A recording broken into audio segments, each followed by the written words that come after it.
அஸ்ஸலாமு அலைக்கும். Welcome back to bigness கேலி கிச்சன். இன்றைக்கி ரொம்ப சிம்பிளான டேஸ்டியான ட்ரெடிஷ்னல் கத்திரிக்காய் ரெசிபி எப்படி செய்கிறதுன்னு பார்க்கலாம். அதுக்கு தேவையான பொருட்கள்: ஒரு கத்திரிக்காய், ஹாஃப் லெமன், ஒரு கப் கோகோனட் மில்க், ஒரு பெரிய ஆனியனை சின்ன சின்னதாக கட் பண்ணி வச்சுருக்கேன், தேவையான அளவு சால்ட். எப்படி செய்கிறதுன்னு பார்க்கலாம். கத்திரிக்காயில் இருக்க டைலை கட் பண்ணிடலாம்.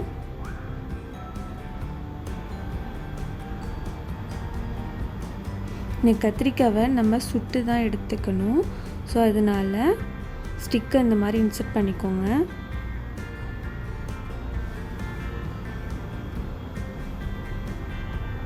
இந்த மாதிரி ஃப்ளேமில் தான் சுடணும் கத்திரிக்காவை.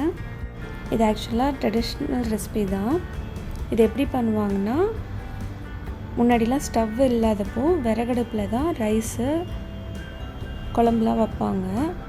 அப்போ அது வைக்கிறப்போ அந்த ஃப்ளேம்லேயே கத்திரிக்காவை போட்டு சுட்டு எடுத்துப்பாங்க. நம்ம விறகடுப்பெல்லாம் இப்போ யூஸ் பண்ணாதனால இந்த மாதிரி ஸ்டவ்வில் ஃபுல்லாக வேக வச்சு எடுத்துக்கிறோம். பாருங்கள், நல்லா பிளாக் ஆகிடுச்சு. பார்க்க கருகுன மாதிரி இருக்குது, ஆனால் கருகலை. இப்போ இந்த ஸ்கின்னை பீல் பண்ணிடலாம். இப்போ நல்லா இதை நெருப்பில் சுட்டதுனால ஈஸியாக ஸ்கின்லாம் பீல் ஆகிடும். பாருங்கள் எவ்வளோ ஈஸியாக வருதுன்னு.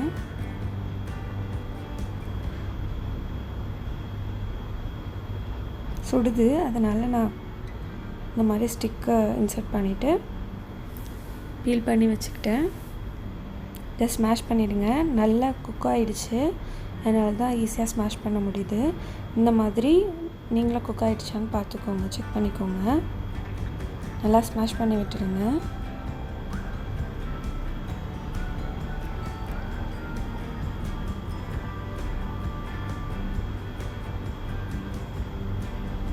ஸ்மாஷ் பண்ணியாச்சு.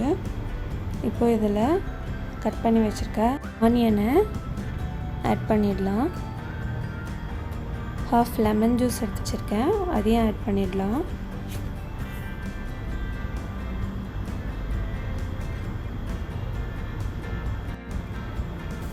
தேவையான அளவு சால்ட் ஆட் பண்ணிக்கோங்க.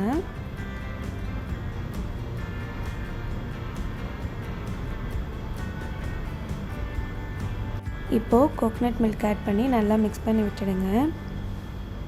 அவ்வளோதான், ரெசிபி ரெடி ஆயிடுச்சு. பருப்பானத்துக்கெலாம் இது ரொம்ப நல்ல காம்பினேஷன். இது ரைத்தாக்கு பதிலாக பிரியாணிக்கெலாம் இதை கூட நம்ம சைட் டிஷ்ஷாக ஆட் பண்ணிக்கலாம். கோல்டன் தான் நம்ம ரைத்தா எடுத்துக்க மாட்டோம், அதில் கர்ட் ஆட் பண்ணியிருக்கனால நம்ம அவாய்ட் பண்ணுவோம். அந்த மாதிரி சுச்சுவேஷனில் நம்ம இதை கூட சைட் டிஷ்ஷாக ஆட் பண்ணிக்கலாம். ரொம்ப நல்லாயிருக்கும். நீங்களும் ட்ரை பண்ணி பாருங்கள்.